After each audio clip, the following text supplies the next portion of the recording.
শ্মশানে যারা মৃতদেহ দাহ করতে আসে তারা সবাই তো আর নিজে হাতে মৃতদেহ দাহ করে না। দেহটাকে স্নান করিয়ে ঘি মধু চন্দন মাখানোর পর কাঠ সাজানো চিতায় তুলে দেওয়া হয়। তারপর সবাই যে যার মতো চিতা থেকে একটু চক্ষু আড়াল হয়ে বসে শোক কান্নায় কিংবা মৃত্যুর চিন্তায় আচ্ছন্ন হয়ে পড়ে।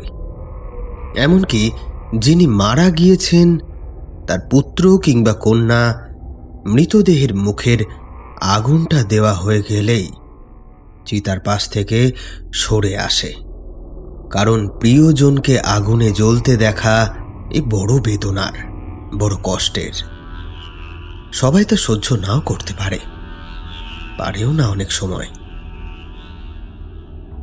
তাই এই মরা পোড়ানোর পুরো ব্যাপারটাই প্রথম থেকে শেষ পর্যন্ত যারা দেখাশোনা করে তাদেরকে বলা হয় ডোম।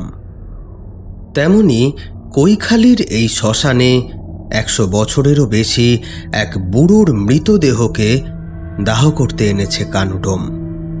কানুডোমের বাড়ি কাঁটামারি গ্রামে, তাই নদী পার হয়ে সঙ্গে 2 নৌকা লোকজন নিয়ে সে এসেছে এই মরা পোড়াতে কৈখালির এই মহা শ্মশানে। শ্মশান চত্বরটা একেবারে পাঁচিল দিয়ে ঘেরা। প্রবেশ পথের পাশেই দালান মন্দির এবং মন্দিরের সামনে বড় উঠোনের মতো অনেকটা ফাঁকা জায়গা, আর তারপরেই একটা চিতা। চিতার সামনে একটা ঘাট বাঁধানো পুকুর। দাহকার্য সেরে এই পুকুরেই স্নান করে মৃতের পুত্রেরা গলায় কাঁচা বাঁধে। সে তো সবই ঠিকই আছে, এ কথা কম বেশি আমরা জানি, কিন্তু যা জানি না, যা আমাদের ভাবনারও অতীত, এতক্ষণে কানুর সাথে ঘটল সেই আশ্চর্য ঘটনা, যা দেখে কানুর চোখ চড়ক গাছ হয়ে গেল। কানু দেখল নিভে যাওয়া চিতার উপর থেকে আধ পোড়া মৃতদেহটা মুখে করে কামড়ে নিয়ে একটা গোসাপ যেন ধীরে ধীরে এগিয়ে চলেছে পুকুরের ঘাটটার দিকে।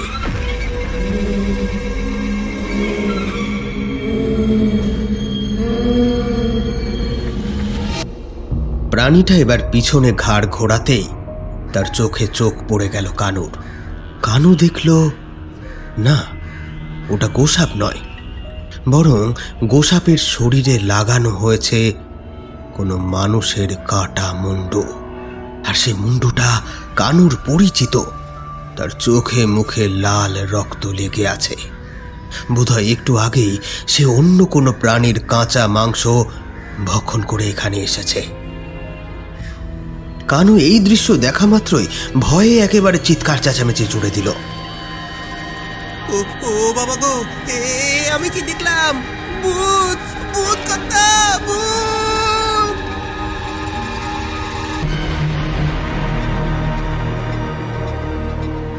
চিৎকার করতে করতে জ্ঞান হারিয়ে নিচে লুটিয়ে পড়ল কানু।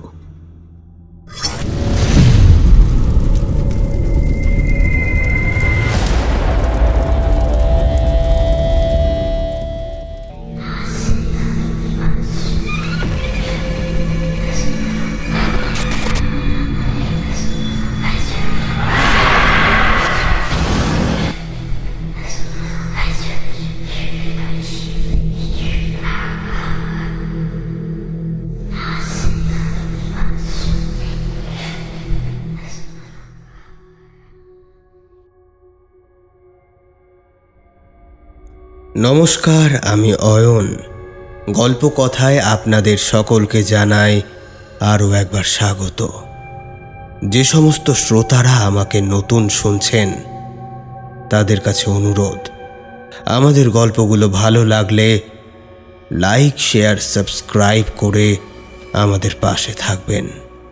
আজকে আপনাদের জন্য গল্প কথা আবারও হাজির হয়েছে এক বিশেষ নিবেদন নিয়ে। ইতিপূর্বে অমিয় নস্করের সৃষ্ট চরিত্র আরব গাজী, এই সিরিজের প্রথম গল্প হয়তো আপনারা শুনে থাকবেন, সত্যনারায়ণপুর গ্রামের আতঙ্ক। আজকে আপনারা শুনছেন অমিয় নস্করের সৃষ্ট চরিত্র আরব গাজী সিরিজের দ্বিতীয় গল্প কৈখালীর শ্মশানে। চলুন তবে সময় নষ্ট না করে গল্পের দিকে এগোনো যাক। চলছে কৈখালীর শ্মশানে।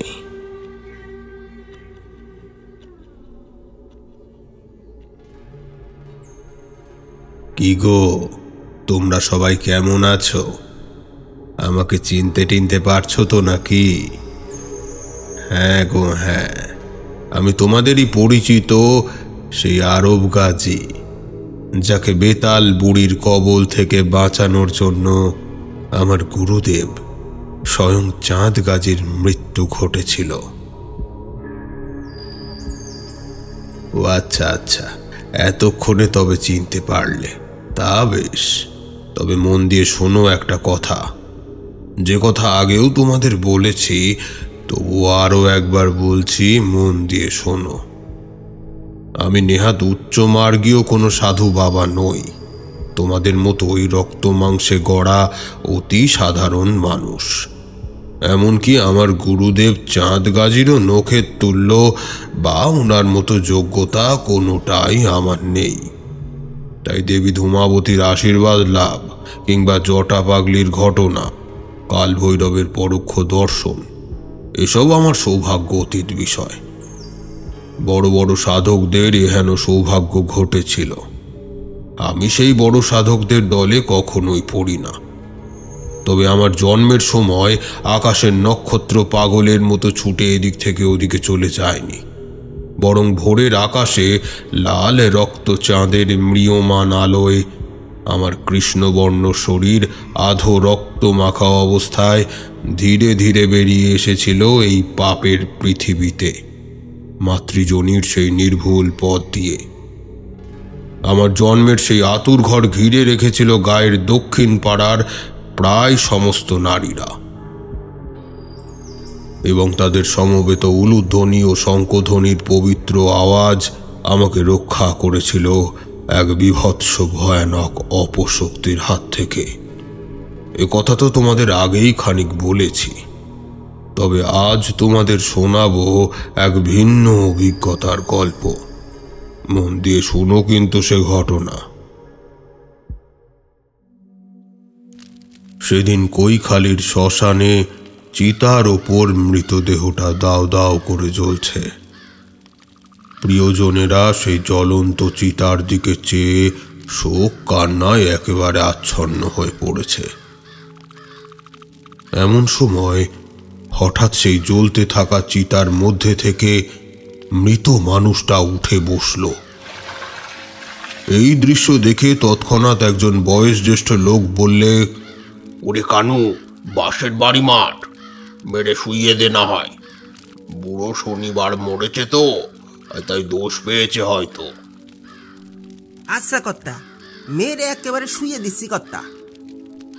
এই বলে কানুডো মৃতদেহের ওপর বেশ কয়েকবার কাঁচা বাঁশের বাড়ি মেরে তাকে আবারও শুইয়ে দিল।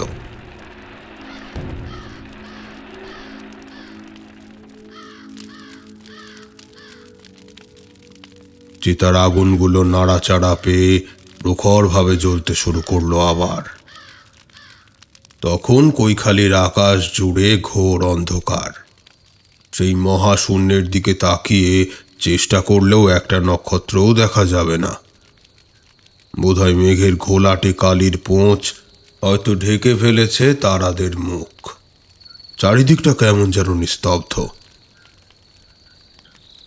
তবে রিনরিনে ধ্বনি তুলে বয়ে চলা একটা ঠান্ডা জলো বাতাস জ্বলতে থাকা চিতায় অবিরতভাবে অক্সিজেন জুগিয়ে চলেছে। শোনা যায় ঝিঁঝির আবহমান চিৎকার ধ্বনিকেও অতিক্রম করে যাচ্ছে নদীর পাড়ের জংলা ভূমি থেকে ভেসে আসা শেয়ালের ডাক। সেই শব্দ শুনলে শরীরের সমস্ত রোমকূপ সজাগ হয়ে ওঠে। এইরূপ আবহে কানুডোমও খানিক ভয় পেয়ে গেল। এই শ্মশানে মরা পোড়াতে এলে সঙ্গে করে ডোম নিয়ে আসতে হয়, কারণ এখানে কেউ থাকে না। ছোট থেকে তো শুনে আসছি শ্মশানে নাকি ভূতের ভয় নেই, ভগবানেরা বাস করেন সেখানে। তবে কানাঘুষো শোনা যায় এই কৈখালির শ্মশানে নাকি ভূতের আনাগোনা আছে। দিন কি রাত কোনো সময় এখানে কাউকে দেখা যায় না। একমাত্র এই মৃতদেহের সাথে যারা আসে কেবল তারাও চটপট কাজকর্ম মিটিয়ে বাড়ি ফিরে যেতে পারলে বাঁচে আর কি। এহেন শ্মশানের মধ্যে অবস্থিত চিতাটার ঠিক সামনেই শ্মশান কালী ও গঙ্গা দেবীর মন্দির। ভূতের ভয় এমনভাবে চেপে ধরেছে যে এই মন্দিরে ভগবানকে কেউ ভোগ চড়াতেও আসে না। যখন যেদিন চিতা জ্বলে সেদিনই মায়ের ভোগ হয়। মৃতদেহ দাহ করতে আসা লোকজন মায়ের পুজো দেন। তাই এই শ্মশানের আরাধ্য দুই দেবী কখনো একদিনে 10 বার পুজো পান, আবার কখনো হয়তো 1 মাসেও একবার পুজো পান না। যেমন আজ প্রায় 1 মাস পরে এই শ্মশানে মৃতদেহ এসে জুটেছে। নদীর ওপারের গ্রাম কাঁটামারি থেকে 2 নৌকা লোকও এসেছে সেই মৃতদেহ দাহ করবে বলে। কিন্তু তবুও আজ মায়ের পুজো হয়নি। বোধহয় শ্মশানের এই রীতি এরা কেউ জানে না, তাই মায়ের পুজো না দিয়েই দেহ চিতায় তুলে দিয়েছে। মায়ের পুজো হয়নি মানে এই মৃতদেহের দাহ কার্য সুষ্ঠুভাবে সম্পন্ন হবে বলে তো মনে হয় না। তবে যাই হোক, ততক্ষণে মৃতদেহ আধপোড়া হয়ে এসেছে। এমন সময় হঠাৎ আকাশ ফাটা চিৎকারে বজ্র বিদ্যুৎ সহ চারিদিকে ঝমঝম করে বৃষ্টি নেমে এলো।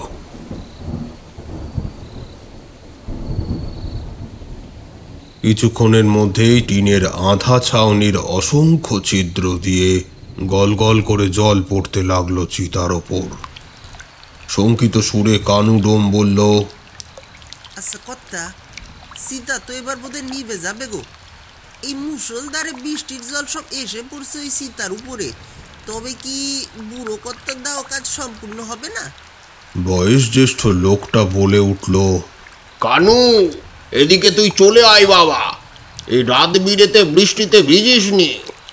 এসে এই মন্দির চাতালে বস, ওদিকে যা পারে হোক গে, চলে আয়। তা বললে কি আর হয় গো কর্তা?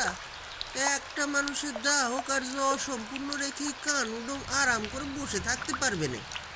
তোমরা বসো, আমি আমার কাজ করিয়ে।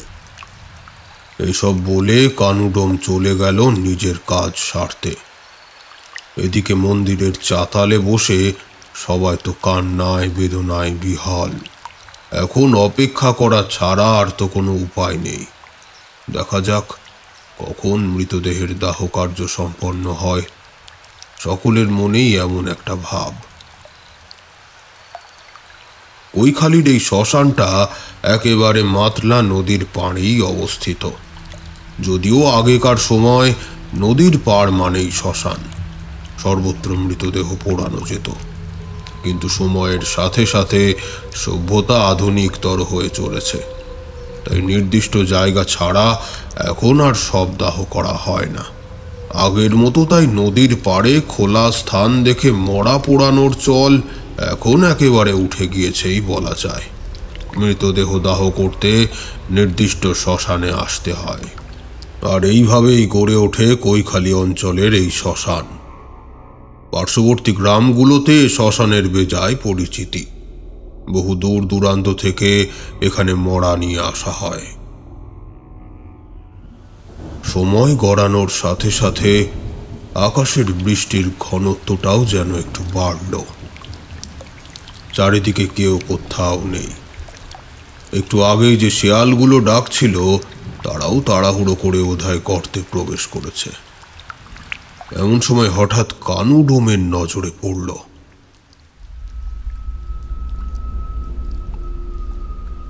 একজন পাগলি গোছের মহিলা এই ভয়ানক বৃষ্টির রাতে ভিজে কাকের মতো নদীর দিক থেকে এসে শ্মশানের পাঁচিল টপকে একটু আগের বৃষ্টিতে নিভে যাওয়া চিতাটার সামনে এসে দাঁড়িয়েছে। মহিলাটার পরনে ঠিক কি যে আছে সেটা ভালো করে বোঝা যায় না, তবে একটা কালো চাদরে তার সারা শরীর ঢাকা।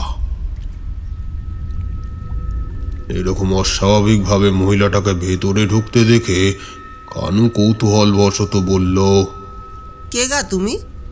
এই এত রাতে বৃষ্টি মাথায় করে শ্মশান ঘাটে এসছো, তোমার ভয় করে নে?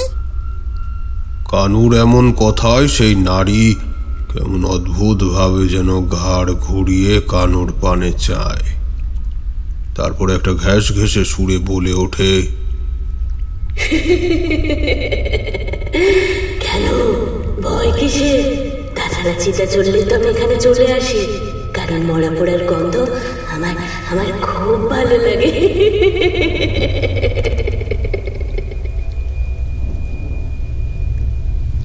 মহিলাটার মুখে এমন পাগল সুলভ বক্তব্য শুনে কানু খানিকটা ভুরু কুঁচকে তার পানে চেয়ে রইল, তবে পাল্টা আর কোনো প্রশ্ন করল না, কারণ পাগলের সাথে বকা মানে বৃথা সময় নষ্ট করা। তবু কি মনে হতেই কানু দাঁড়িয়ে দাঁড়িয়ে এক দৃষ্টে তাকিয়ে রইল সেই মহিলার পানে। দেখল বৃষ্টির জল পড়ে নিভে যাওয়া গরম চিতাটার চারিদিকে কয়েকবার প্রদক্ষিণ করল সে, খুব ধীরে ধীরে। তারপর আরো ধীরে সুস্থে একটু একটু করে সামনের পুকুরটাতে গিয়ে নামল। সবটাই পাগলের কর্মকাণ্ড ভেবে সেদিকে আর বিশেষ গুরুত্ব দেয় না কানু। কিভাবে আধ পোড়া মৃতদেহটার দাহ কার্য শেষ করতে হয় সে ভাবনায় মশগুল হয়ে গেল। কিছুক্ষণ দাঁড়িয়ে থেকে ভেবে নিয়ে চিতার ওপর আরো কিছু শুকনো কাঠ চাপিয়ে দিল। এবার সেই আধ ভেজা আধ শুকনো চিতাটায় যেই না আগুন সংযোগ করতে যাবে, এমন সময় চিতার উল্টো পাশে যেখানে স্তূপাকারে জমা হয়ে পড়ে থাকা পোড়া কাঠ কয়লার ঢিবিটা আছে, যার পাশে পুকুরটা, সেদিকে নজর গেল কানুর। দেখল পুকুরের থেকে 4 হাত পায়ে হেঁটে কতকটা গোসাপের মতো কেউ যেন ডাঙায় উঠে আসছে। তার মুখ থেকে ভয়ানকভাবে একটা গর্জনের আওয়াজ বার হচ্ছে।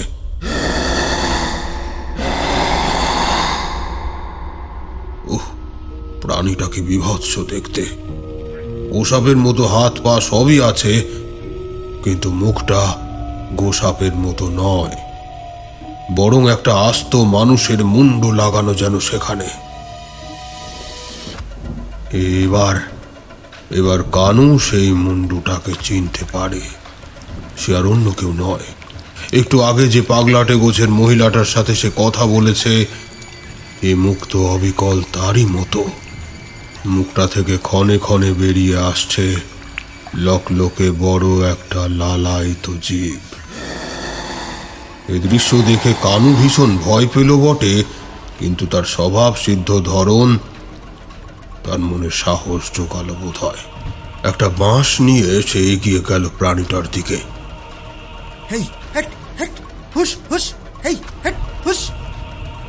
তবে অদ্ভুতভাবে প্রাণীটা কিন্তু কানুকে এতটুকু গ্রাহ্য করল না, বরং পিছনের দুপায়ে ভর দিয়ে দাঁড়িয়ে উঠে সামনের দুপা শূন্যে তুলে খুব দ্রুত এগিয়ে এলো চিতার কাছে। তারপর চিতা থেকে একের পর এক কাঠ খুব তাড়াতাড়ি সরিয়ে টেনে নামিয়ে নিতে লাগলো আধ পোড়া মৃতদেহটা।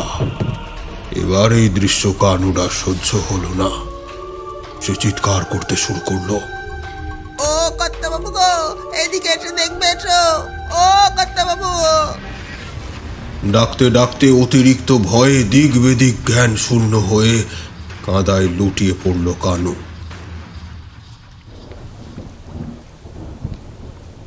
ততক্ষণে কানুর চিৎকার শুনে সেই বয়স জ্যেষ্ঠ লোকটা সেদিকে দৌড়ে এসেছে।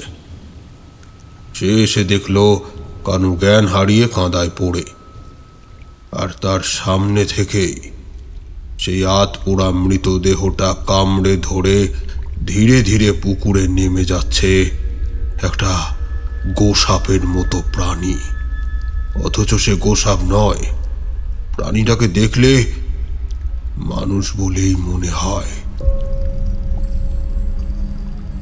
এই দৃশ্য দেখে লোকটা ভূত ভূত করে চিৎকার করতে শুরু করে দিল।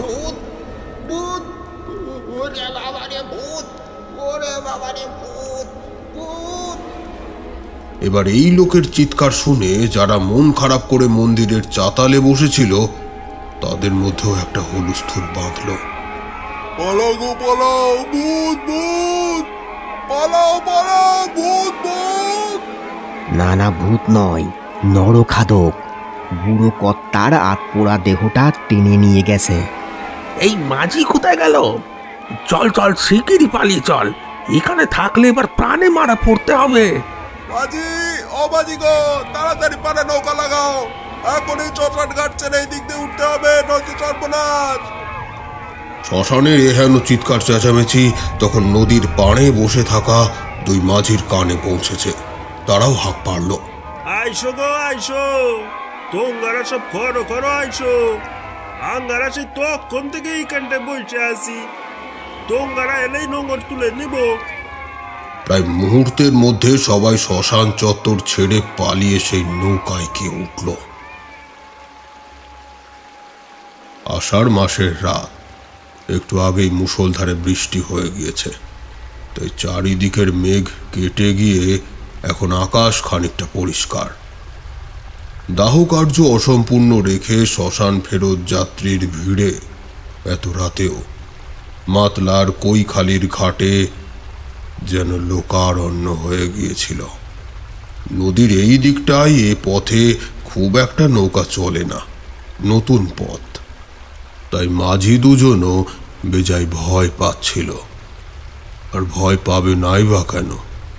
মধ্যরাতে এমন নদী ভরা জোয়ারি ঢেউ দেখলে ভয়ে যে কোনো মাঝিরই বুক টলমল করে উঠবে।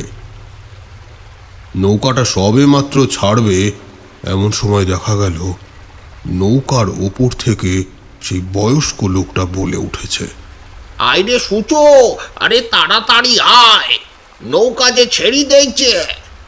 সূচো ওরফে সুচরিতা। সে তার মূলোর মতো বড় আর সাদা চকচকে দাঁতগুলো বার করে হাসতে হাসতে বলল, তোমরা আমায় এই শ্মশান পাড়ে ফেললা রাইখা চইলা যাচ্ছ নাকি ঠাকুরদা? আরে না না, তোরে ফেলি রেখে চলি যাব কেন? আয় আয় তাড়াতাড়ি আয়, এসে নৌকায় ওর দিকিনি। সুচরিতার নৌকায় উঠে যাওয়ার পর মাঝি দ্রুত নৌকা নদীতে ঠেলে দিয়ে এক লাফে নৌকায় উঠে বসল। বলো হরি, হরি বল। মাঝির সাথে সাথে দুই নৌকা ভর্তি যাত্রীগণও সমস্বরে বলতে থাকলো,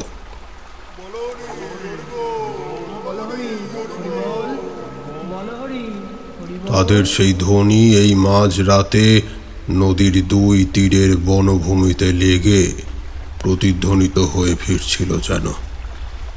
নিচে মাতাল শ্রোতা মাতলা উচ্চস্বরে ক্রূঢ় হাস্য করে বয়ে চলেছে। মাঝি এবার হেসে বলল, হায় হায়, শেষমেশ তোমরা ভূতের লগে পালায় আসস। এই কথা শুনলে কেন মরদের বুকের পাটা ভাঙিয়ে যায় গো বড় কর্তা।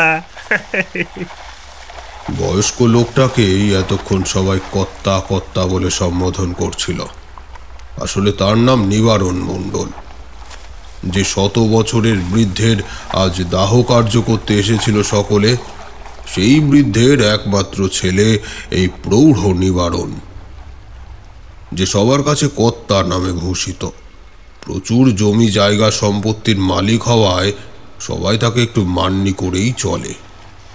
তো এতক্ষণে মাঝির কথায় প্রৌঢ় নিবারণ বলল, ওরে আর উপহাস করিসনি বাপধন, আর উপহাস করিসনি।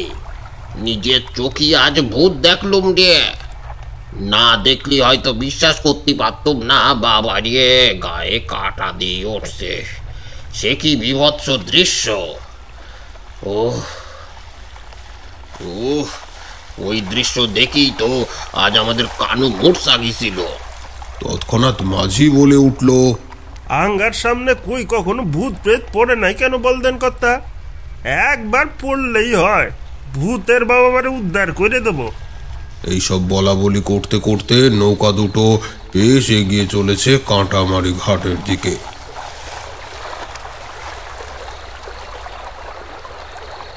এদিকে প্রবলভাবে শোনা যায় মাতলার গর্জন। এটাই তো মাতলার বিশেষত্ব। 12 মাসের মধ্যে 7-8 মাস এই নদীর এইরকম মাতাল রূপ বিরাজমান। চাঁদের ফুটফুটে আলো দূরের 1-1.5 মাইল প্রশস্ত বালুকা রাশির ওপর পতিত হয়ে চিকচিক করছে। তবে এ নদী আষাঢ় মাসের এই রকম সময় লগ্নে একেবারে রাক্ষসীর মতো আকার ধারণ করে। তাই আজ 2 পার্শ্বের 4-5 মাইল পিঙ্গলবর্ণ জলস্রোতে পরিব্যাপ্ত হয়ে বিপুল স্রোতে নৌকা দুটো বয়ে চলেছে কোনো ক্রমে। এই আষাঢ় মাসেই আবার কখনো কখনো হড়পা বান আসে। 8-10 হাত উচ্চ জলস্রোতের সম্মুখে বাড়ি ঘর, ক্ষেত খামার, গ্রামের পর গ্রাম নিঃশেষ হয়ে ধুয়ে মুছে যায়। তবে সে হড়পা বান সচরাচর আসে না। 20 বছর আগে নাকি একবার এসেছিল। নৌকা দুটো চলতে চলতে হঠাৎ খানিকটা দুলে উঠল যেন। কানু আফিম খাওয়া মুরগির মতো ঝিমুতে ঝিমুতে বলল, কি রে মাঝি, তোর এমন দুললে কেন? বলি সবাইকে কি আজ একসাথে নদীর তলায় দিবি নাকি রে? মাঝি সবাইকে সাবধান বার্তা দেয়। এই যে যেই তার জায়গায় সব মরা খাপটি মেরে বসে থাকো, এক কেড়ে নড়াচড়া করিনি, যে কোনো সময় তোরই ডুবতে পারে। মাঝির কথা শুনে সবার মনের অবস্থা বেশ গুরুতর হয়ে উঠল। সকলের কপালে স্পষ্ট হলো একটা চিন্তার রেখা। নদীর জল ফুলে উঠছে, শোঁ শোঁ করে বাতাস বইতে আরম্ভ করেছে। এবার মাঝি হঠাৎ চিৎকার করে বলে উঠল, হরি বল, হরি হরি বল। এই মাঝিকে অনুসরণ করে আরো একজন মাঝি অর্থাৎ দ্বিতীয় নৌকার মাঝি সেও চিৎকার জুড়ল, হরি বল, হরি বল, সবাই বলো, সবাই বলো। তাদের এইরূপ চিৎকার শুনে 2 নৌকার সমস্ত যাত্রী দল একই সাথে সমস্বরে চিৎকার করতে থাকলো।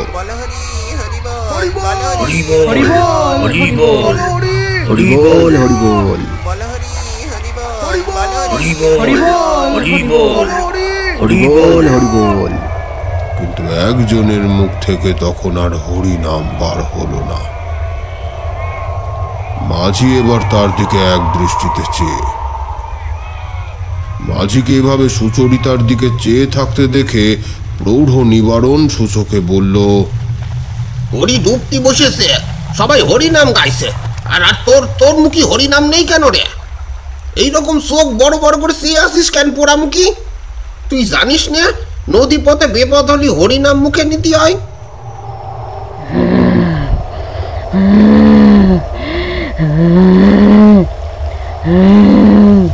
এই পরিস্থিতিতে কানু ডোম বলে উঠল, ওই ন্যাকড়া বাঁধা মশালটা গেল কোথায় দেখি? এই বলে কানু ডোম হাতে ন্যাকড়া জড়ানো মশালটা নিয়ে কেরোসিন ছিটিয়ে একটা দেশলাই মারতেই দাউ দাউ করে জ্বলে উঠল। এবার কানু সেই জ্বলন্ত মশালটা কম বয়সী বিধবা রমণী সুচরিতার সামনে ধরতেই তার 2 চোখ বন্ধ হয়ে গেল, আর সঙ্গে সঙ্গে হিংস্র কামটের মতো দাঁত বের হয়ে এলো বিভৎসভাবে। একটা চিৎকার করে উঠল সে।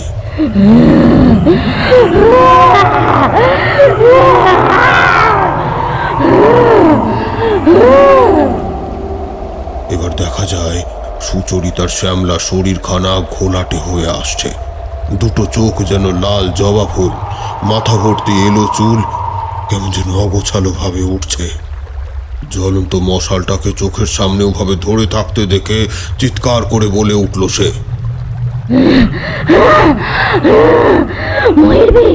মরবি আজ তোরা, সব কটা একসাথে মরবি, তোদেরকে কেউ রক্ষা করতে পারবে না। তোরা আজ মায়ের পূজা দিসনি কেন রে? মাকে খাইতে না দিয়ে মরা চিতায় তুলেছিস কেন? তোরা আজ মাকে খাইতে দিসনি, তোরা অনাচার করেছিস। তোরা মরবি, মরবি, তোরা এক্ষুনি মরবি, এক্ষুনি মরবি।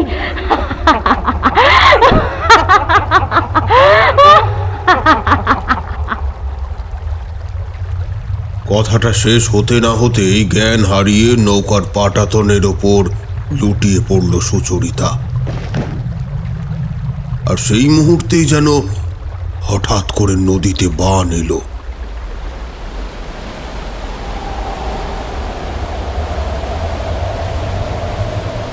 বোধহয় সেই হরপা বান। বড় বড় জলস্তরের ধাক্কা এসে নৌকা দুটোর পেটে আঘাত করছে। আর কিছুক্ষণের মধ্যে নৌকা ডুববে। সবাই বাঁচাও বাঁচাও রব তুলেছে।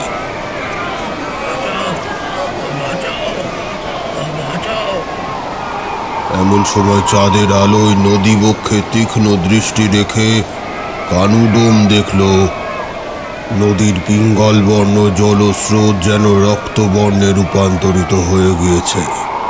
যেন এইমাত্র এখানে কেটে টুকরো টুকরো করা হয়েছে হাজার হাজার প্রাণী। তাদের রক্তেই এমন লাল হয়েছে নদীর জল। সেই রক্ত ঢেউয়ের বিপুল স্রোতে কতকটা মানুষের মতো দেখতে, তবে খুব কালো কিছু একটা যেন ভাসছে। কানুডোম তখনও সেদিকে তীক্ষ্ণ দৃষ্টিতে চেয়েছিল। এমন সময় হঠাৎ সেই বস্তুটার সাথে চোখাচোখি হয়ে যায় কানুডোমের। চমকে ওঠে সে। শ্মশানে যে পাগলি গোছের মহিলাটার সাথে তার দেখা হয়েছিল, সেই যে গোসাপের মতো দেহ, যে বুড়ো কর্তা রাত পোড়া শরীরটাকে টেনে নিয়ে গিয়েছে শ্মশানের সামনের ওই পুকুরটায়, এই তো সেই। এখন এখন সেটা যেন নদীর জলে কেমন কুমিরের মতো ভাসছে। কানু খেয়াল করলো জিনিসটা যেন তাকে দেখে ভয়ঙ্কর ভাবে হাসছে, প্রবল অট্ট হাসি।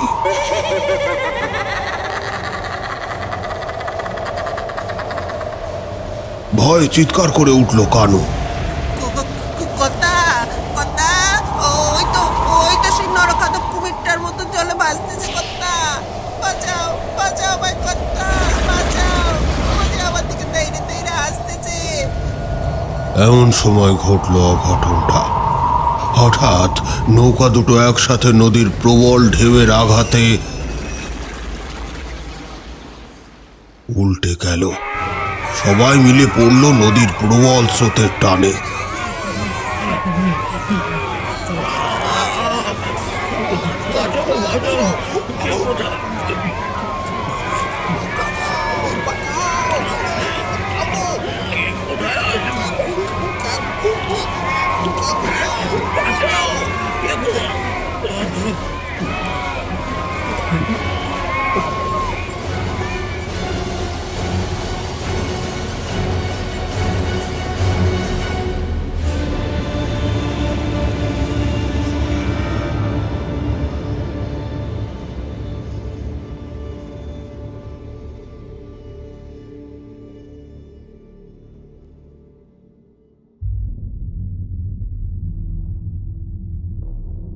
কি গল্প শুনতে ভালো লাগছে তো? শুনতে থাকো, আশা করছি আরো ভালো লাগবে।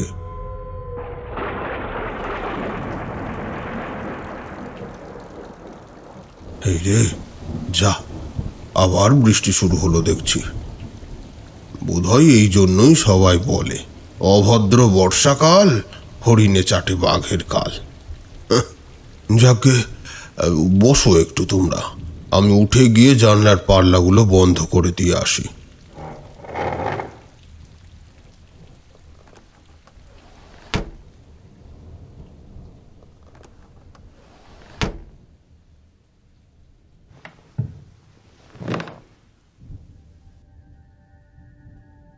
বুড়ো মানুষ আজও একা এই সত্যনারায়ণপুর গ্রামের সেই জমিদার বাড়িতে পড়ে আছি।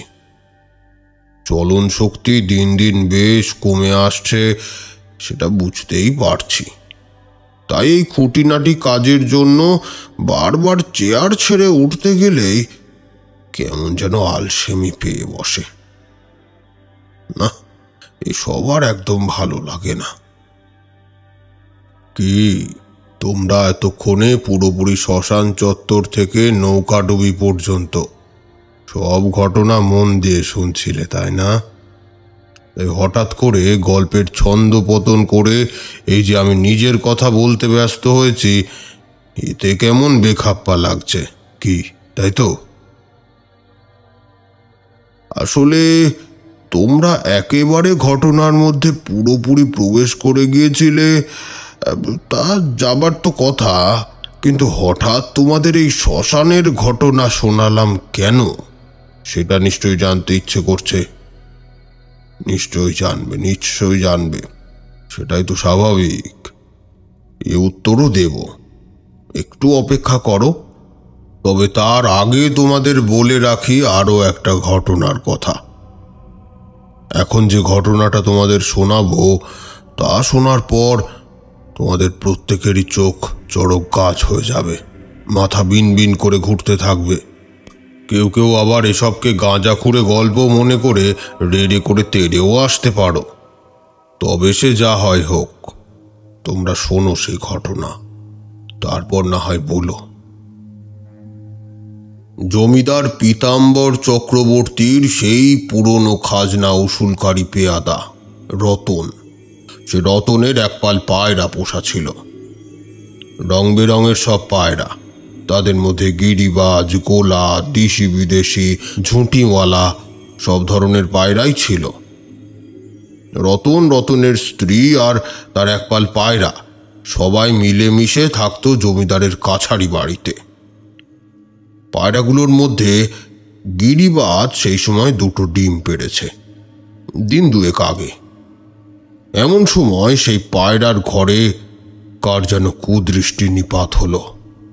প্রতি রাতে 1-2 করে পায়রাকে কেউ যেন কাঁচা খেয়ে পালক রক্ত ছড়িয়ে রেখে চলে যায়। কিন্তু আশ্চর্যের বিষয় কি জানো? পায়রার ঘরের দরজা যেমনটা বন্ধ রাখা হয় ঠিক তেমনটাই বন্ধ থাকে, কোথাও কোনো ছেঁড়া গর্ত থাকে না। তাহলে পায়রাগুলোকে বের করে কে? এই মতো অবস্থায় রতন যে ঠিক কি করবে কিছুতেই ভেবে উঠতে পারে না। অগত্যা ঠিক করে সে রাত জেগে পায়রার ঘর পাহারা দেবে। শুক্লপক্ষের রাত, তাই চাঁদের স্মিত জ্যোৎস্নায় চারিদিকটা বেশ পরিষ্কার দেখা যায়। কাছারি বাড়ির উত্তরে বড় কোটো সুন্দরী আম গাছ, দক্ষিণে বাঁশঝাড়, ওদিকে পশ্চিম থেকে একটা মেঠো পথ এসে কাছারি বাড়ির ফটকের সামনে থেমেছে।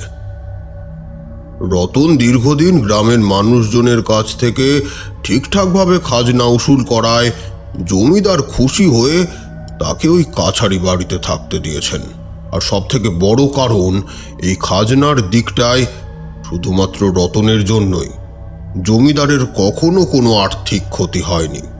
তো সে যাই হোক, রতন সেদিন তাড়াতাড়ি রাতের খাবার খেয়ে নিয়ে তার স্ত্রীকে বলল, এ বউ, তুই ঘরে গিয়ে নুনোর পাশে শুয়ে ঘুমিয়ে পড়গে। তবে একটু সজাগ হয়ে থাকবি। আমি চোর চোর করে চেঁচামেচি শুরু করলেই উঠে আসবি। আর যদি কোনো শেয়াল কুকুরে আজ পায়রা ঘর থেকে পায়রা বের করতে আসে, তবে তার আজ খবর খারাপ আছে। আমার হাতের ওই মুগুর দিয়ে তাকে আজ পুরোপুরি নরকে পাঠিয়ে তবে দম ফেলব। স্ত্রীর কাছে এসব কথা বলে রতন এসে একটা চৌকি পেতে পায়রার ঘরটার পাশে বসে।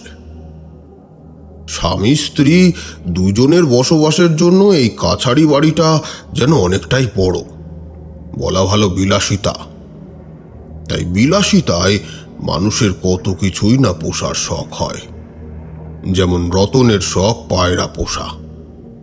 তাই কাছারি বাড়ির মধ্যেই পড়ে থাকা বাস্তু বাড়ির খানিকটা জায়গা জুড়ে রতন তৈরি করেছিল শখের পায়রার ফার্ম। সেখান থেকে প্রথম পায়রা কমা শুরু হয়। আর তাই দেখেই রতন সেই পায়রার ঘরের পাশে আজ পাহারা দিতে বসেছে। কাছারি বাড়িটা দক্ষিণমুখ। শাল কাঠ দিয়ে তৈরি সদর দরজাটাও দক্ষিণ দিকে অবস্থিত। ঘরের ঈশান কোণে একটা মস্ত বড় বেল গাছের তলায় ঠাকুর দালান, আর ঘরের পশ্চিম দিকটায় রাস্তা। আর উত্তর পাশে প্রায় 1 শতক জায়গা জুড়ে এই পায়রার ঘর। পায়রার ঘরের পাশে বসে রতন সদর দরজা দিয়ে ঢুকে দুদিকে যে ছোট ছোট গোলাপ জামের চারাগুলো বড় হয়ে উঠছে তাদের দিকে এক দৃষ্টিতে চেয়েছিল। সেই গোলাপ জাম চারার সবজেটে পাতার ওপর চাঁদের স্নিগ্ধ আলো বিছিয়ে গিয়েছে। দূর থেকে পাতাগুলোকে তাই কেমন যেন চিকচিকে লাগছে। উঠোনের চারিদিকে ছড়িয়ে ছিটিয়ে থাকা ছোট ছোট ঘাসের ফাঁকে গর্ত দিয়ে মুখ বার করে অনবরত ডেকে চলেছে কয়েকটা ছিটকেনা। আসলে আমরা রাতে যেটা ঝিঁঝির ডাক ভাবি তা বেশিরভাগই ছিটকেনার ডাক হয়ে থাকে। এর মধ্যে আবার মাঝে মাঝে শীতল বাতাস এসে চৌকিতে বসে থাকা রতনের শরীরটাকে ঠান্ডা করে দিয়ে যাচ্ছে। মধ্যে মধ্যে রতনের চোখ চলে যাচ্ছে কিছু শব্দ কিংবা নড়াচড়ার সূক্ষ্ম স্থানান্তরে। যেমন পায়রার ঘরের প্রায় পাশে অবস্থিত একটা বড় আম গাছের ডালে নিশাচর পাখি বসেছিল। কি নাম জানি না, তবে পাখিটার শরীর বেজায় বড়। না, পেঁচা কিংবা বাদুড় নয়। এ পাখিকে রতনের আগে কখনো দেখেনি। ডালের ওপর বসে থাকতে থাকতে পাখিটার জল জ্বলে চোখে যখন রতনের চোখ গিয়ে পড়ল, পাখিটা অমনি মুখ দিয়ে একটা বিকট আওয়াজ করতে আরম্ভ করলো, আর পর মুহূর্তেই ডানা ঝটপটিয়ে উড়ে গেল।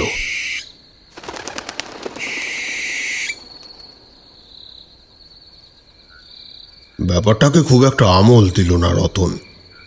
তাছাড়া রাতে বাঙালিদের পেটে গরম ভাত পড়লে কিছুক্ষণের মধ্যেই যে তাদের চোখ ঘুমে ঢলে আসবে এ আর এমন কি আশ্চর্যের কথা। রতনেরও যেন ঠিক তাই হলো। চোখে ঘুম চলেই এসেছে প্রায়। চৌকির ওপর বসে থাকতে থাকতে যেই না দুটো চোখ বন্ধ করে একটু ঘুমিয়ে পড়েছে, অমনি পায়রাগুলো কেমন যেন বিকট স্বরে ডেকে উঠল। তৎক্ষণাৎ চোখ খুলে রতন দেখল তার পায়রার ঘরের পাশে কে একটা যেন দাঁড়িয়ে। রতনের বুকটা ধড়াস করে উঠল। এই নিমেষের মধ্যেই বাক শক্তি হারিয়ে ফেলেছে সে। হঠাৎ করে অশরীরীর কবলে পড়লে ঠিক এমনটাই হয়, কথা বন্ধ হয়ে যায় এক লহমায়। এমনিতেই গায়ের অবস্থা সে সময় একদম ভালো নয়। গায়ের জমিদারের ওপর নাকি প্রেতের অলৌকিক ছায়া। অনেকের মুখে আবার শোনা যায় এখন নাকি সে ছায়া খানিক সরে গিয়েছে। তবে সরে যেতে না যেতেই গায়ের সর্বত্র সমস্ত মানুষের ওপর কেমন যেন ধেয়ে এসেছে কোনো এক অশরীরীর অত্যাচার। ভয়ানক কোনো ঠান্ডা বাতাস, এক অশনি সংকেত। প্রতিদিন কারো না কারো পোষ্য প্রাণী মারা যাচ্ছে। হাঁস, মুরগি, গরু, ছাগল, কুকুর, এমনকি খাঁচায় পোষা ময়না পাখিও। কয়েকজনের বাড়িতে তো মানুষ মরাও শুরু হয়েছে। তাই এই পরিস্থিতিতে সন্ধ্যের পর তেমন কেউ আর বাইরে থাকতে চায় না। বাইরে বের হওয়া মানেই ভয়ের শিকার হওয়া। সচরাচর মানুষ সহ অন্যান্য প্রাণীরা অধিক ভয়ে হৃদযন্ত্র বিকল হয়ে মারা যাচ্ছে। কিন্তু কি আর করার, কালের দুর্বিপাকে রতনকে আজ খোলা স্থানে এত রাতে বাইরে বসে পায়রার ঘর পাহারা দিতে হচ্ছে। এবং এই সময় পর্বে সে হঠাৎ করে সম্মুখীন হয়েছে কোনো এক কাল শক্তির। চন্দনা, ও চন্দনা, একবার বাইরে এসো, আমাকে আমাকে বাঁচাও। কিন্তু এ ডাক এতটাই ক্ষীণ স্বরের ছিল যা ঘুমন্ত স্ত্রী চন্দনার কান পর্যন্তও পৌঁছালো না। কিন্তু তার বদলে পায়রার ঘরের সামনে থেকে ধীরে ধীরে রতনের দিকে এগিয়ে এলো এক পৈশাচিক নারী। তার শরীরের আগা পাশতলা পুরো রক্ত স্নাত।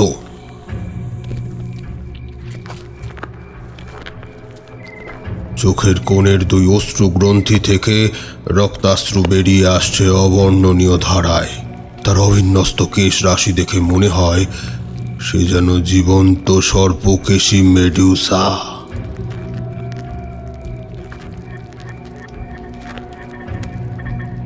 এতক্ষণে পশ্চিমে ঢলে যাওয়া চাঁদের অভিমানী আলোটা এসে পড়ল রতনের সামনে দাঁড়িয়ে থাকা সেই ভয়াবহ নারী মূর্তির ডান চোয়ালের উপর, এবং তাকে দেখে রতন একরকম চিৎকার করে উঠল।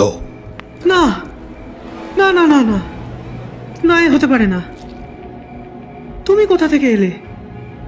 তুমি তুমি তো মৃত। তোমার মৃত্যু হয়ে গেছে। তুমি তুমি কিভাবে এলে এখানে? রতনের এই উত্তরে এবার শোনা গেল সেই নারীর পৈশাচিক কণ্ঠটা। বলেছিলাম না আমি আবার ফিরে আসব। আমি আবার ফিরে এসেছি তোদের সকলকে শেষ করে, তবেই আমার নিষ্কৃতি। আমাকে ছেড়ে দাও, ছেড়ে দাও আমাকে। আমি তো তোমার মৃত্যুর জন্য দায়ী নই। আমি তো তোমার কোনো ক্ষতি করিনি। আমার মৃত্যুর জন্য দায়ী না হলেও আমার আব্বুর মৃত্যুর জন্য তুই দায়ী। তোকে আজ ছেড়ে দিলে আমার আব্বুর আত্মা শান্তি পাবে না, শান্তি পাবে না। কথাটা শেষ হতে না হতেই বিভৎস বিকট অন্ধকারে মিশে থাকা সেই ছায়া মূর্তিটার দুটো হাত ফাঁসির দড়ির মতো এগিয়ে এলো রতনের দিকে। রতন চিৎকার করতে চেয়েও আর চিৎকার করতে পারল না। তার শরীরের ক্ষমতা সাহস একত্রিত করে সেই হাত দুটো থেকে নিজেকে মুক্ত করতে চেয়েও বারংবার বিফল হলো।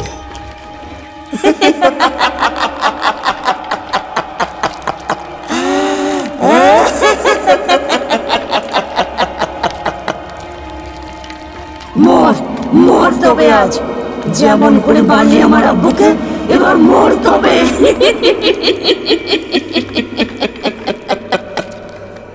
রতনের সামনে থেকে যেন এই ঘোর আঁধারের মতো জীবনের সমস্ত আলো এক লহমায় মুছে গেছে।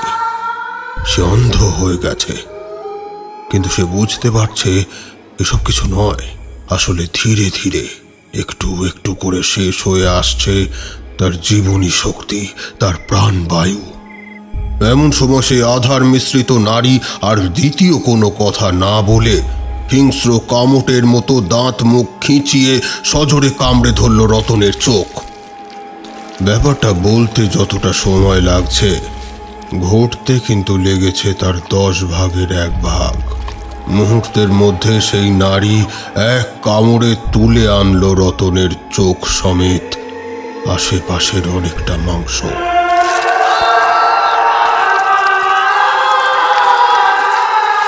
এরপর চলল তার পৈশাচিকতা। এক এক কামড়ে রতনের শরীর থেকে এক একটা অংশ খুবলে নিচ্ছে। সেই সাথে তার মুখ থেকে বেরোচ্ছে এক ভয়ানক বিভৎস গোঙানির মতো আওয়াজ।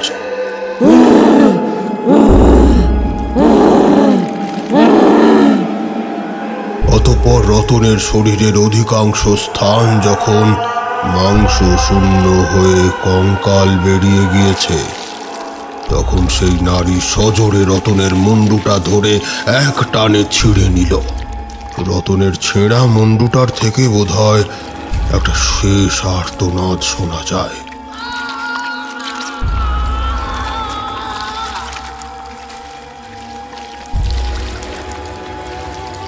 মুন্ডুহীন শরীরটার গলা দিয়ে ছিটকে বেরিয়ে আসছে টাটকা তাজা রক্ত, আর সেই রক্ত নালীর কাছে মুখটা চেপে ধরে পৈশাচিক নারী মূর্তিটি অশ্লেষে শুষে নিচ্ছে সমস্ত রক্ত। এতক্ষণে সেই রমণীর বিকৃত রূপটা স্পষ্ট হলো। কি বিভৎস তার রূপ!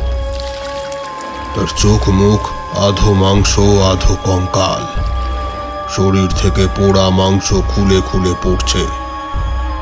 যেমন ভয়ানক দৃশ্য, তেমনি ভয়ানক সেই পৈশাচিক রমণীর গোঙানির শব্দ।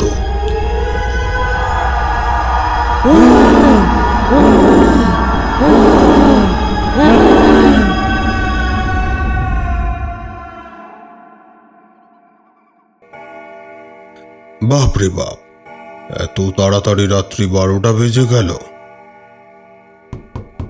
কর্তা, দরজাটা খোলেন কর্তা, আমার বড় বিপদ হয়ে গেছে কর্তা। এ কি, এত রাত্রে ভৃত্য ভজন আমাকে ডাকাডাকি করছে কেন? সন্ধ্যের পর তো এই বাড়িতে কেউ আসে না। ভূতের মতো এই বুড়ো বয়সে এত বড় জমিদার বাড়িতে আমি একাই থাকি। রাতে আমার বিনিদ্রা রোগে ধরে, খুব একটা ঘুমটুম আসে না। তাই তো এই রাত হলে আমি তোমাদেরকে গল্প শোনাতে বসি। কিন্তু আজ এত রাতে ভজন আমাকে ডাকছে কেন? দেখি, দরজাটা খুলে দিয়েই দেখি বেটা কি বলে।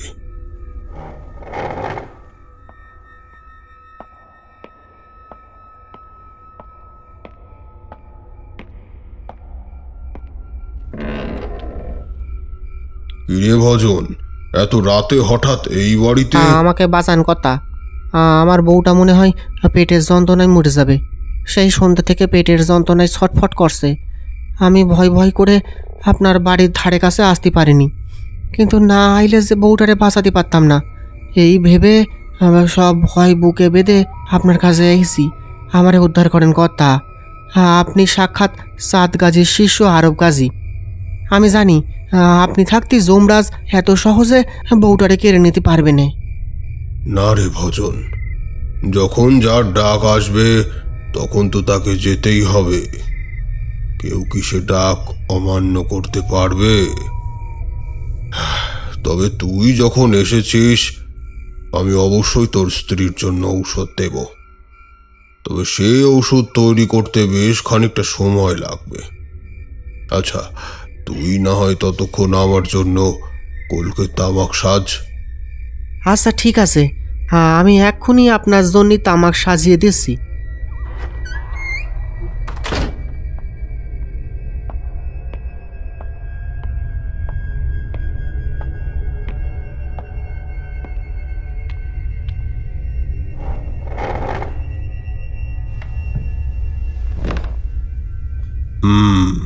আমি বুঝতে পেরেছি। তবে সবাই কি বলতেছে জানেন কর্তা? আমার বউটারে নাকি স্বর লেগেছে, ওই যে স্বরের বাতাস। বোধহয় সন্ধ্যেবেলা মাথার চুল এলো করে পুকুর ঘাটে গিয়েছিল, আর সেখানেই এমন কাণ্ড ঘটেছে। যাই হোক, এই নে, এই এক পুরো ওষুধ দিলাম। যা, এটা গিয়ে তোর স্ত্রীকে খাইয়ে দে। ওসব বাতাস লাগা, স্বর লাগা, সব ভৌতিক লক্ষণ কেটে যাবে। পেন নাম কর্তা, আপনারে পেন নাম। এই নিন আপনার তামাক। আমি যাই, হ্যাঁ, বাড়িতে গিয়ে তড়িঘড়ি বউটারে ওষুধটা খাইয়ে দিই।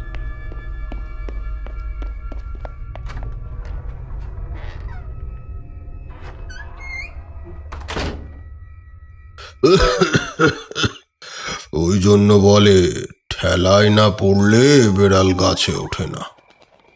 আমি এত করে বলি, বুড়ো মানুষ একা আছি। ভজন, ভজন রে, তুই আমার সাথে থাক, তখন বেটা মৃত্যু ভয় থাকবে না।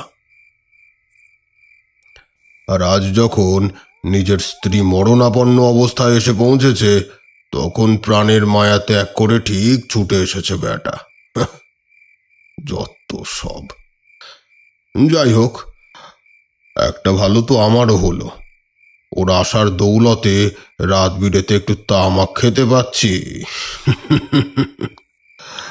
তা হ্যাঁ, যে ঘটনাটা তোমাদেরকে বলছিলাম,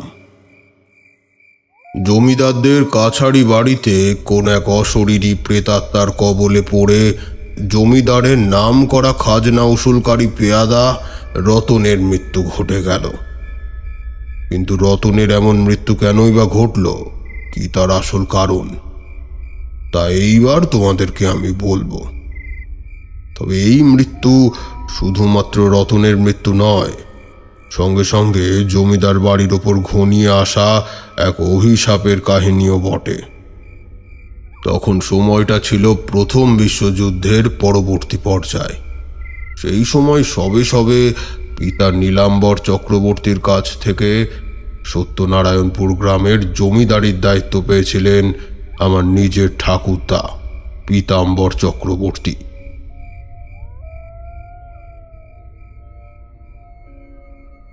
তখন তার বয়স আর কতই বা, খুব বেশি হলে 17 কিংবা 18 হবে। তখনও পর্যন্ত তিনি বিয়ে করেননি। তার বিয়ের জন্য চারিদিকে পাত্রীর খোঁজ খবর চলছে। এমন সময় হঠাৎ করেই একদিন জমিদারের কাছারি বাড়িতে জমির খাজনা জমা দিতে এলো জামাউল গাজী নামে একজন মাঝবয়সী লোক। তার সঙ্গেই ছিল হিজাব পরিহিতা তার ষোড়শী যুবতী কন্যা, নাম মিনারা। জামাউল যথারীতি তার লুঙ্গির খোঁট থেকে পয়সা বের করে এগিয়ে দিতেই জমিদারের খাজনা কাটা পেয়াদা সেটাকে ছো মেরে নিয়ে গুনতে আরম্ভ করে। 1 আনা, 2 আনা, 3 আনা, 4 আনা। গুনতে গুনতে তার ভ্রু দুটো কুঁচকে গেল। বোধহয় কিছু একটা গড় মিলে টের পেয়েছে। কি ধমক দিয়ে বলল, কি গো, কম দিচ্ছ কেন? তোমার বাস্তুকর হয়েছে 16 আনা, আর চাষের জমির জন্য আরো 20 আনা, আর তুমি মাত্র এই কটা পয়সা দিচ্ছ। সে কি কথা? আমি আমার পাশের বাড়ি হরনাথ দাদাকে জিগাইলুম, ও যে বলল বাস্তুকর 4 আনা ও জলা জমিকর 5 আনা। আমি তো জানি ওর যতখানি বাস্তু জল জমি আমারও ঠিক ততখানি বাস্তু জল জমি, তাহলে আমার তো 9 আনা হইব, আর আমি তো 9 আনা দিয়েছি, তবে কম বলতেছ কেন? এই বেশি গলাবাজি করিস না। হিন্দুদের থেকে মোল্লাদের করের পরিমাণ বেশি, তুই জানিস না নাকি? কেন বেশি কেন হইব? আবার মুখে মুখে তর্ক। পুরো খাজনাটা পরিশোধ করবি, নয়তো লোক ডেকে এমন ধোলাই দেব না, তখন বুঝবি। না, আমি এত বেশি খাজনা দিতে পারবো নি। সবাই যেমনটা দেয় আমি ঠিক তেমনটা দেব। তুই আবার মুখে মুখে তর্ক করছিস? দাঁড়া, তোর মজা আমি দেখাচ্ছি। এই কে কোথায় আছিস রে? এদিকে আয় তো একবার। এই মোল্লাটাকে পেটাতে পেটাতে এই কাছারি বাড়ি থেকে বের করে দে, বের করে দে একদম। সেই মুহূর্তে কাছারি বাড়িতে জমিদার পীতাম্বর চক্রবর্তী উপস্থিত ছিলেন না, অথচ তার খাজনা উসুলকারী পেয়াদা জমিদারের কাজ নিজের কাঁধেই তুলে নিল। দারোয়ানদেরকে দিয়ে পেটাতে শুরু করে দিল জামাউলকে। মারেননি, ছেড়ে দাও ছেড়ে দাও। আমি তো কিছু করিনি। আমার জামাউলকে মার খেতে দেখে চুপ করে দাঁড়িয়ে থাকতে পারলো না মিনারা। সে ছুটে এলো বাবার কাছে।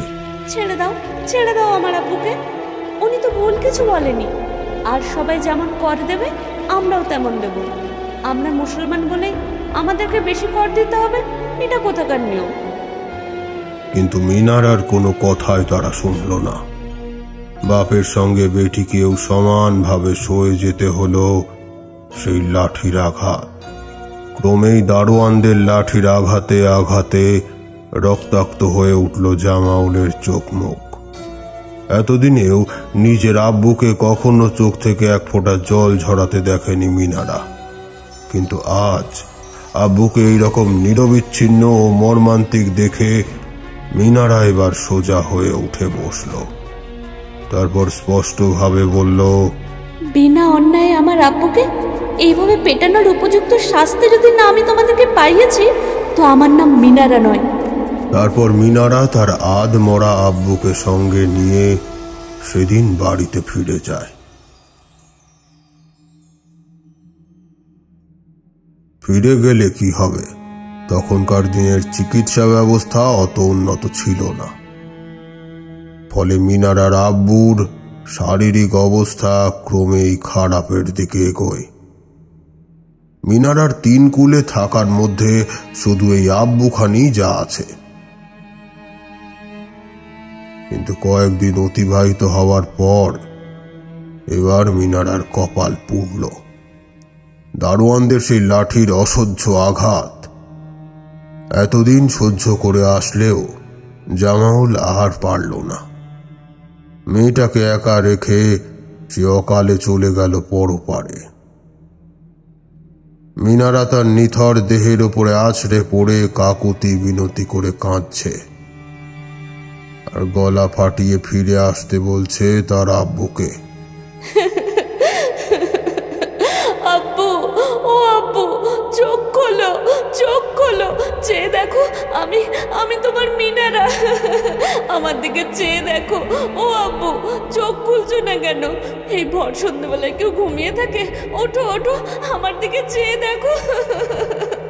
আমাকে একা রেখে চলে গেলে নাকি আব্বু? তুমি ছাড়া আমার যে আর 3 কুলে কেউ রইল না গো আব্বু। ঠিক সেই সময় মিনারার এইরূপ দুরবস্থা দেখে প্রতিবেশী হরনাথ এগিয়ে এলো। মিনারার মাথায় হাত রেখে সান্ত্বনা দিয়ে বলল, উঠে পড় রে মা, জামাউল যে আর নেই, তোর আব্বু তোকে ছেড়ে চলে গেছে। কাঁদিস নে তুই, আর কাঁদিস নে, কত কাঁদবি তুই। কথাটা শোনা মাত্র মিনারার কান্না স্তব্ধ হয়ে যায়। সে সঙ্গে সঙ্গে চোখের জল মুছে ফেলে বলে, কাকা, তুমি আমার আব্বুকে কফিনে জড়িয়ে কবর দিয়ে দিও। আমি চললুম। যতদিন না আমার আব্বুর মৃত্যুর প্রতিশোধ আমি নিতে পারছি, ততদিন আমি আর মুখে আল্লাহর নাম নেব না, এবং এই হিজাবও পরব না। দেখি আমার আল্লাহ আমার আত্মশপথের মান রাখেন কিনা। এই বলে মিনারা সেই সন্ধ্যাতেই বাড়ি থেকে বেরিয়ে যায়।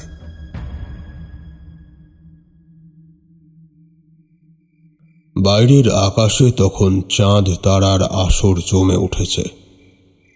নিস্তব্ধ মায়াময় মিনারার মুখের মতো শুভ্র জ্যোৎস্না সত্যনারায়ণপুর গ্রামের সর্বত্র ছড়িয়ে পড়ছে।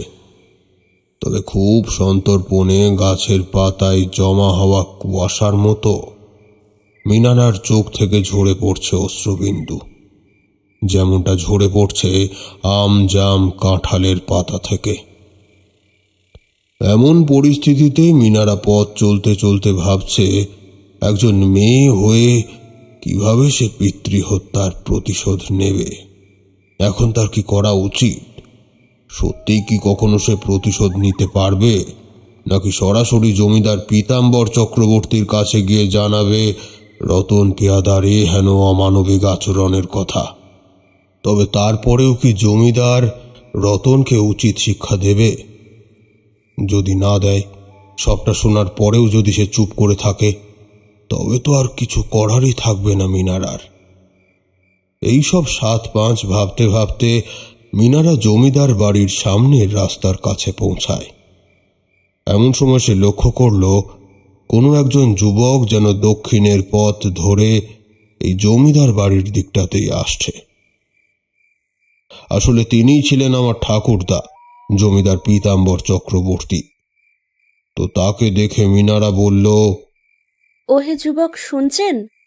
সে যুবক তখন উত্তর দেয়, হ্যাঁ বলুন। বলছি যে আমাকে একটু সাহায্য করবেন। আসলে এই গ্রামে আমি একা। এই সুন্দরী নারীর তীক্ষ্ণ রূপ আজ পর্যন্ত গ্রামের কেউ পরিদর্শন করার সুযোগ পায়নি। সেই 9-10 বছর বয়স থেকে হিজাব পরে ঢেকে রাখা রূপ যৌবন সবটাই প্রথম দর্শিত হল জমিদার পীতাম্বরের চোখে।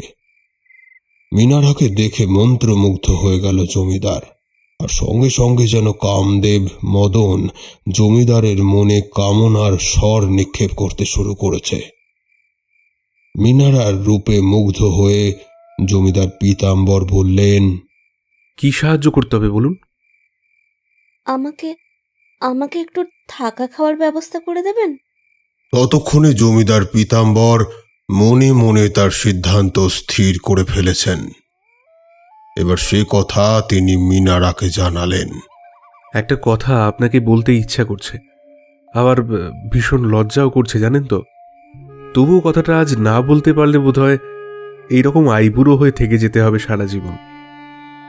কারণ আমার যা খুঁতখুঁতে নজর, 1 বছর ধরে দেখাশোনা চলছে, তবু একটাও পাত্রী আমার পছন্দ হচ্ছে না, তাই বিয়েটাও হচ্ছে না। কিন্তু আজ প্রথম দেখাতেই আপনাকে আমার ভীষণ পছন্দ হয়ে গেছে। আর আপনিও বলছিলেন যে আপনার কেউ নেই, থাকা খাওয়ার ব্যবস্থা প্রয়োজন। চলুন তাহলে আজকেই বিয়ে করে ফেলি, আপনার থাকা খাওয়ার ব্যবস্থাও হয়ে যাবে, সঙ্গে নতুন বর। মিনারা কোনো উত্তর দেয় না, সে মাথা হেঁট করে দাঁড়িয়ে থাকে কেবল।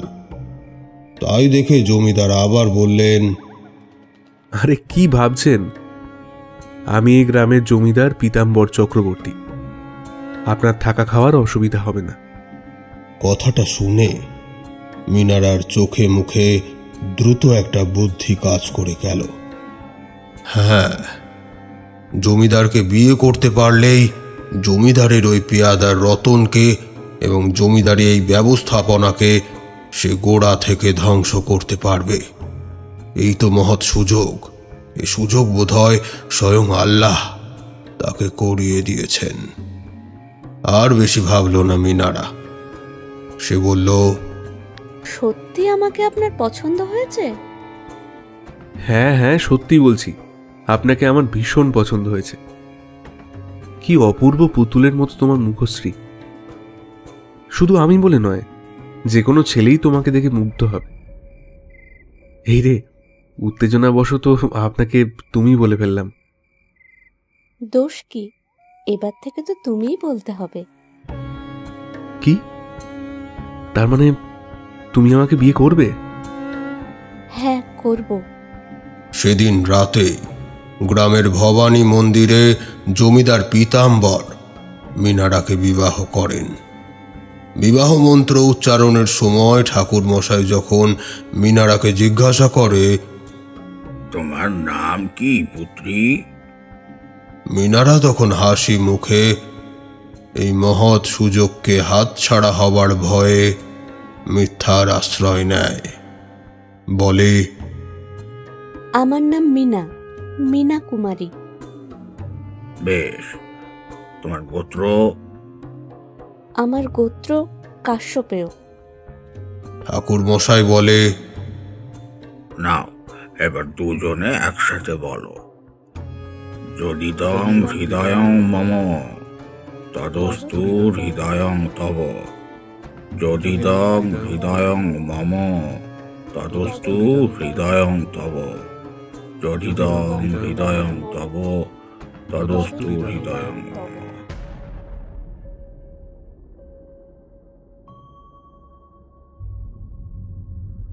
এইভাবে তাদের বিয়ে সম্পন্ন হবার এক পক্ষকালের মধ্যে মিনারার আসল পরিচয় শ্বশুর নীলাম্বর চক্রবর্তীর কাছে ধরা পড়ে যায়। মিনারা একদিন ঘরের মধ্যে ইসলামিক সূরা পাঠ করছিল।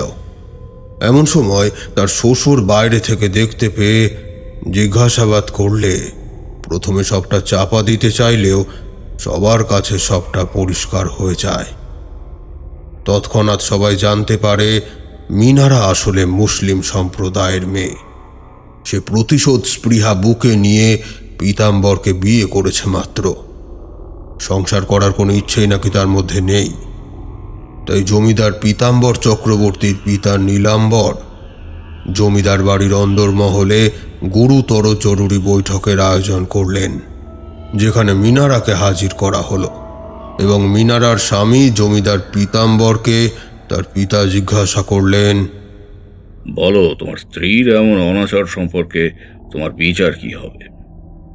সে শুধু তোমাকে ঠকায়নি, সে এই বংশের মান, মর্যাদা, গরিমা, এমনকি সনাতনী সংস্কৃতিকে ঠকাতে চেয়েছে। বলো পুত্র, তুমি এর কি রকম বিহিত চাও? জমিদার বললেন, এ বিষয়ে আমি আর কি বলবো, আপনারা গুরুজনেরা আছেন, আপনারাই সিদ্ধান্ত নিন। আমি আপনাদের উপরেই এই সিদ্ধান্তের ভার বর্তালাম।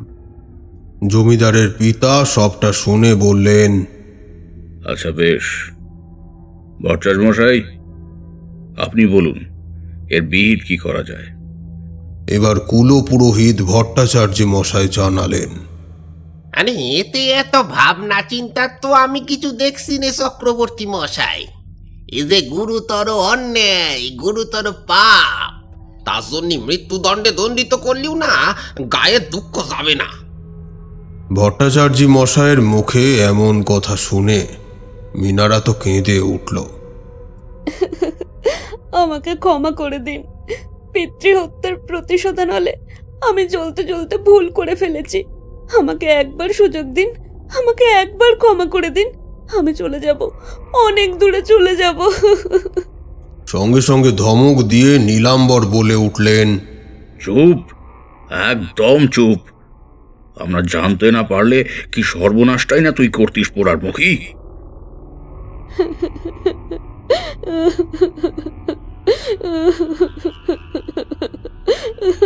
জমিদার পীতাম্বর পিতার এমন কথায় বললেন, ওকে একবার সুযোগ দিয়ে দেখলে হয় না? আসলে ওর মনে প্রতিশোধ স্পৃহা থাকলেও আমি তো ওকে ভালোবাসি। কিন্তু না, পীতাম্বরের কথা মতো কিছু হলো না। পিতা নীলাম্বর জানালেন, না না, এই পাপ কাজের শাস্তি ছাড়া দ্বিতীয় কোনো সুযোগ হয় না। তাই কাল কাছাড়ি বাড়ির উঠোনে গ্রামের সমস্ত লোকের সামনে ওই পাপিষ্ঠা নারীকে শুলে চড়ানো হবে। না বাবা, ওকে আর একবার অন্তত সুযোগ দিন। না, আর কোনো সুযোগ নয়। আর যদি একান্তই সুযোগ চাও তাহলে আমি আত্মহত্যা করে নিচ্ছি। কারণ কারণ নিজেকে এই পাপের অংশীদার করার থেকে নিজেকে শেষ করা অনেক শ্রেয়। পীতাম্বর আর কিছু বলতে পারলেন না, মাথা নিচু করে রইলেন। আমাকে একটা সুযোগ দিন, একটা সুযোগ দিন, আমাকে প্রাণে মারবেন না, আমাকে অন্য কোনো শাস্তি দিন, আমি মাথা পেতে নেব, কিন্তু কিন্তু আমাকে প্রাণে মারবেন না। কিন্তু নীলাম্বর শুনলেন না তার কথা, গটগট করে বেরিয়ে গেলেন ঘর থেকে। ঠিক তার পরের দিন সকালে অপরাধীর ফাঁসির খবর গ্রামের সমস্ত জায়গায় ঢেরি পিটিয়ে দেওয়া হলো। দুপুর 3টে নাগাদ গ্রামের সমস্ত লোকজন এসে জড়ো হয়েছে মৃত্যু আসরে। এসেছে মিনারার প্রতিবেশী হরনাথ কাকাও। দেখা গেল ধীরে ধীরে দুইজন জল্লাদ মিনারাকে নিয়ে এসে চুলের সামনে দাঁড় করিয়ে তার দুটো হাত পেছন দিকে শক্ত করে বেঁধে ফেলল পা দুটো। তারপর সুচালো শুলের ওপর মিনারাকে তুলতে যাচ্ছে, এমন সময় মিনারা চিৎকার করে কাঁদতে কাঁদতে বলল,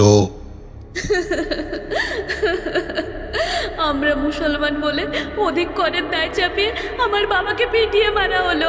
আমি মুসলমান হয়ে হিন্দুকে বিয়ে করেছি বলেই আমাকে শুলে চড়ানো হচ্ছে।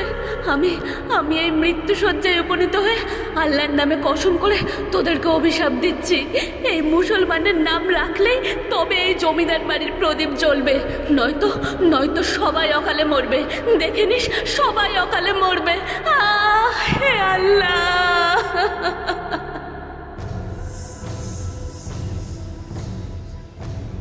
শুলে এঁফোড় ওফোড় হয়ে মিনারার মৃত্যু সাধিত হওয়ার পর একে একে সবাই সেই স্থান পরিত্যাগ করে চলে গেল। শুধু রয়ে গেল দুইজন মানুষ, একজন মিনারার স্বামী পীতাম্বর ও অন্যজন প্রতিবেশী কাকা হরনাথ।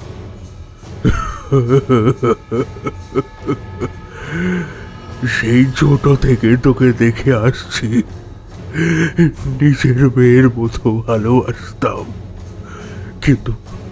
কিন্তু এইভাবে নিজের চোখে নিজের মেয়ের মৃত্যু দেখব কখনো ভাবিনি রে মা, কখনো ভাবিনি। যেখানে থাকিস ভালো থাকিস মা, ভালো থাকিস। হরনাথ কাকার যেন ক্ষণিকের জন্য মনে হলো মিনারা জীবিত হয়ে উঠে বসেছে এবং হরনাথ কাকার দিকে এক দৃষ্টে তাকিয়ে রক্তাক্ত চোখে সে বলছে, আমি আবার ফিরে আসবো কাকা, আমি আবার ফিরে আসবো। আমার আব্বুর হত্যাকারীকে আমি আমি ছাড়বো না, ছাড়বো না। পরক্ষণে হরনাথ কাকা বুঝতে পারে, চোখ ডোলে আবার সামনে তাকিয়ে দেখে মিনারার রক্তাক্ত নিথর দেহটাকে জড়িয়ে ধরে কান্নায় ভেসে যাচ্ছে জমিদার।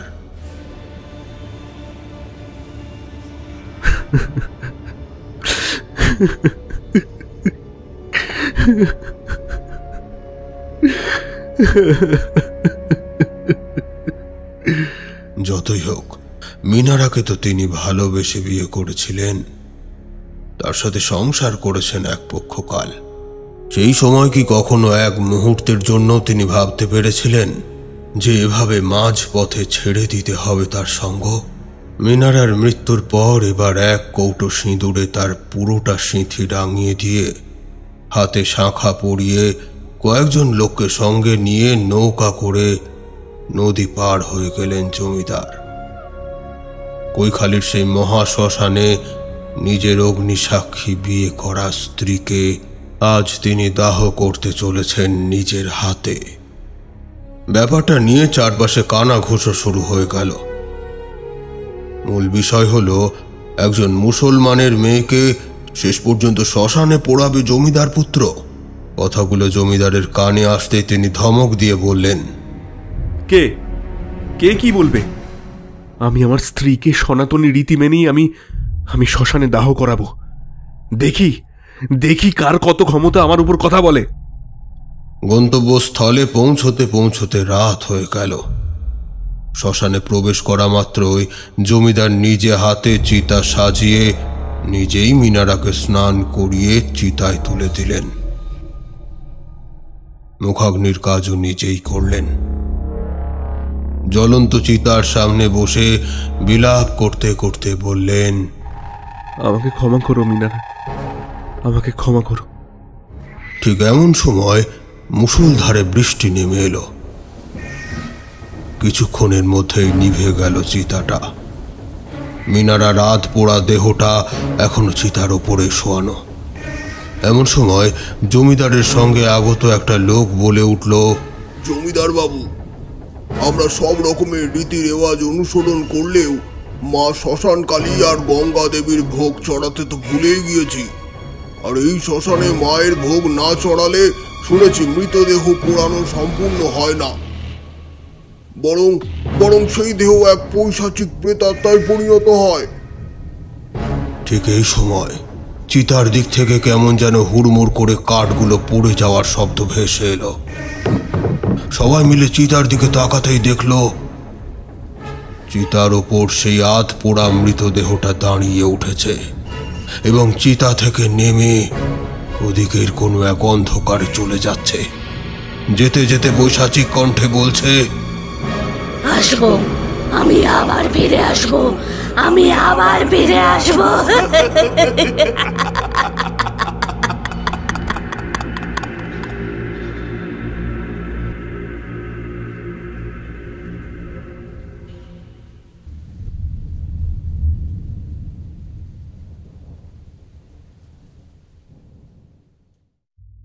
তারপর কেটে গিয়েছে বহুদিন। জমিদার দ্বিতীয় বিয়ে করেছেন। তার নাবি পক্ষের স্ত্রীর গর্ভে জন্মগ্রহণ করেছেন আমার পিতা রাজনারায়ণ চক্রবর্তী। তারপর তো তোমরা জানো কিভাবে বেতাল বুড়ির কবলে পড়ে আমার বাবা মায়ের অকাল প্রয়াণ ঘটেছিল। হ্যাঁ, এই অকাল প্রয়াণের পিছনে দায়ী ছিল মিনারার ওই অভিশাপ। তাই তো আমার গুরুদেব চাঁদ গাজীর অনেক পুঁথিপত্র ঘেঁটে জানতে পেরেছি এই অভিশাপের হাত থেকে আমাকে রক্ষা করতে এবং এই জমিদার বংশের প্রদীপ হিসাবে আমাকে বাঁচিয়ে রাখতে গুরুদেব আমার নাম দিয়েছিলেন আরব গাজী। যদি এমনটা না করতেন তাহলে আমিও হয়তো জন্মের সময় বেতাল বুড়ির কবলে পড়ে প্রাণ ত্যাগ করতাম। পরে অবশ্য আরো জানতে পারি মিনারার বাবা জামাউলের নামের অর্থ এবং আমার নামের অর্থ একই। না, এমনটা কিন্তু কাকতালীয়ভাবে ঘটেনি। সবটাই আমার গুরু চাঁদ গাজী ভেবে চিনতে ঠিক করেছিলেন। তাহলে শুনলে তো, আমি জমিদার রাজনারায়ণ চক্রবর্তীর ছেলে হওয়া সত্ত্বেও আমার নাম আরব গাজী কেন, আর কেনই বা শ্মশানের ওই কাহিনীটা শোনালাম। আসলে সবটাই একে অপরের সাথে সম্পর্কিত। আরও একটা কথা বাকি রয়ে গেছে, তা হলো রতনকে মিনারার ওই প্রেতাত্মায় ভয়াবহ মৃত্যু দিয়েছিল তার পিতৃহত্যার প্রতিশোধ নিতে। কি বুঝতে পারছো নিশ্চয়ই এবার? তবে জানাও আজকের গল্প তোমাদের কেমন লাগলো। আমি আরব গাজী এই বুড়ো বয়সে সারা রাত জেগে তোমাদেরকে গল্প শোনালাম, তাই তোমরা গল্প শুনে মতামতটা জানানোর মতো সামান্য কষ্টটুকু অন্তত করো। গল্পটাকে পছন্দ হলে লাইক কমেন্ট করে বাকিদের কাছে পৌঁছে দিও।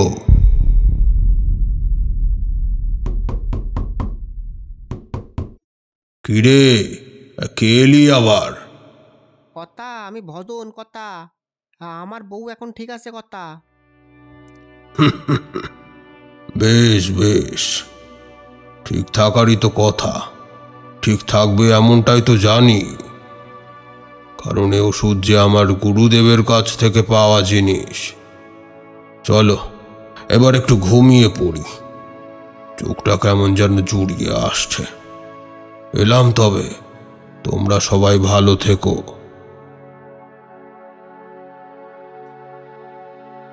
আপনারা শুনছিলেন অমিয় নস্করের কাহিনী কৈখালির শ্মশানে।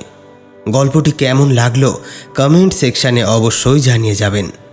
যে সমস্ত শ্রোতা বন্ধুরা আমাদেরকে এখনও সাবস্ক্রাইব করেননি, তারা দয়া করে সাবস্ক্রাইব করে বেল আইকনটি প্রেস করে দেবেন।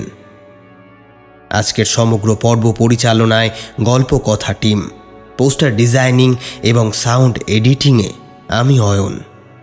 আমাদের অফিসিয়াল পার্টনার ফেসবুক গ্রুপ ভূতান নেশি। আজ এই পর্যন্তই। খুব শীঘ্রই হাজির হব আবারও কোনো হাড় হিম করা গল্প নিয়ে। ততক্ষণ সুস্থ থাকুন, শুনতে থাকুন গল্প কথা।